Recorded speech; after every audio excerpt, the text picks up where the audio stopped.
திருப்பாடல்கள் அதிகாரம் 36 இறைவசனங்கள் 1 முதல் 12 முடிய. மானிடரின் தீய குணம்.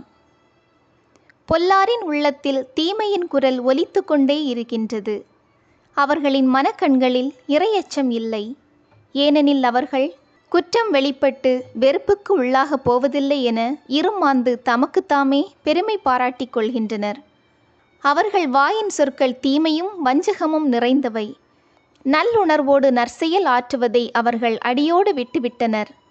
படுக்கையில் கிடக்கையில் அவர்கள் சதித்திட்டங்களை தீட்டுகின்றனர். தகாத வழியை உறுதியாக பற்றி கொள்கின்றனர். தீமையை புறம்பே தள்ளுவதில்லை. ஆண்டவரே, வானளவு உயர்ந்துள்ளது உமது பேரன்பு. முகில்களை தொடுகின்றது உமது வாக்கு பிறழாமை. ஆண்டவரே, உமது நீதி இறைவனின் மலைகள் போல் உயர்ந்தது. உம் தீர்ப்புகள் கடல் போல் ஆழமானவை. மனிதரையும் விலங்கையும் காப்பவர் நீரே.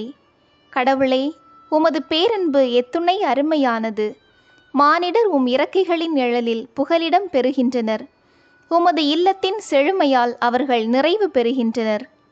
உமது பேரின்ப நீரோடையில் அவர்கள் தாகத்தை தணிக்கின்றீர். ஏனெனில் வாழ்வு தரும் ஊற்று உம்மிடமே உள்ளது. உமது ஒளியால் யாமும் ஒளி பெறுகின்றோம். உம்மை அறிந்தோர்க்கு உமது பேரன்பையும் நேரிய உள்ளத்தோர்க்கு உமது நீதியையும் தொடர்ந்து வழங்கியிருளும். செருக்குற்றோரின் கால் என்னை நசுக்க விடாதேயும். பொல்லாரின் கை என்னை பிடிக்க விடாதேயும். தீங்கிழைப்போர் அதோ அங்கே குப்புற வீழ்ந்து கிடக்கின்றனர். அவர்கள் நசுக்கப்பட்டனர். அவர்களால் எழவே இயலாது.